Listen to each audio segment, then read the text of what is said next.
Malam Samar Official.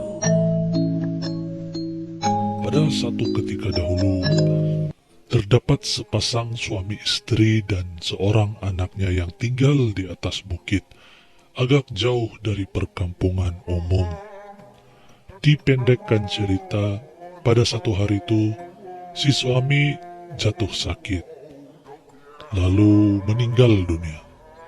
Menangislah si istri mengenangkan nasibnya yang ditinggalkan suami. Kebetulan kematian si suami berlaku pada waktu malam.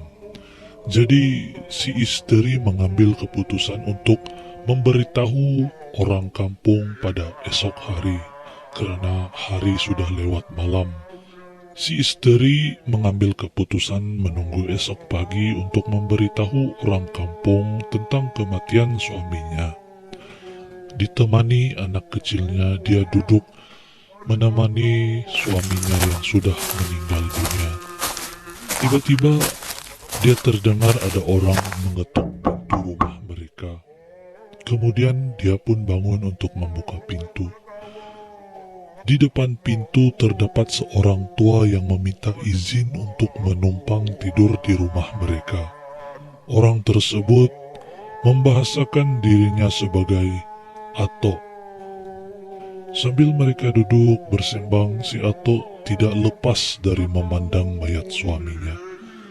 Sesekali matanya menjeling ke tubuh suami yang sudah meninggal. Si Ato tadi tidak lepas dari memandang mayat suaminya. Orang tua itu mula menanyakan sebab kematian suaminya. Lalu kemudian si istri pun menceritakan segalanya kepada si Ato tadi. Setelah diceritakan, orang tua tersebut mula bermain dengan tangan si mati sambil berkata, Kesiannya cucuku ini sudahlah mati terpaksa berpisah dengan anak dan istri. sambil mengusap tangan si mati. Terlepas berkata sedemikian, orang tua itu tiba-tiba mencabut jari si mati lalu memakannya. Si istri mula ketakutan, tapi hanya mampu mendiamkan diri, memikirkan nasib anak kecil mereka dan dirinya. Si istri mula merasa tidak selamat. Tidak lama setelah itu, muncul lagi beberapa orang tua.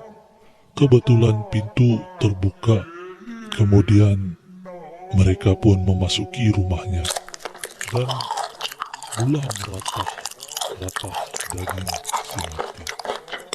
Si istri tahu bahwa mereka semua itu bukanlah orang, tetapi dia tetap bertenang dan mendukung anak kecilnya dan mulai bergerak ke dapur. Nak kemana, cu? Tegur tetamu-tetamu itu. Saya nak pergi ambilkan air, kan tak elok makan tanpa air, balas si istri. Pergilah, jangan lama-lama. Kata tetamu itu lagi. Si istri mula mengatur langkah perlahan-lahan menuruni anak tangga belakang bersama anaknya.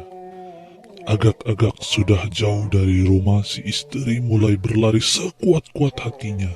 Sambil dia berlari, sempat dia menoleh ke belakang dan terdengar satu suara daripada tetamunya tadi. Kemana sudah kau? Balik sini semula. Mana air? Dalam ketakutan dia terus berlari, terus melajukan lariannya sambil menggendong anaknya. Tanpa henti sehinggalah dia tiba di bawah bukit, di rumah salah seorang daripada jirannya, dan dia terus pingsan di situ. Kemudian fajar pun mulai menyingsing. Setelah sedar dari pingsannya, si istri terus menceritakan apa yang terjadi padanya kepada orang kampung. Lalu orang kampung berpakat untuk pergi ke rumahnya untuk melihat keadaan mayat si mati. Sampai di situ, keadaan sangat membuat mereka semua terkejut. Tiada apa-apa yang tinggal lagi melainkan tiang rumah. Malam Samar Official.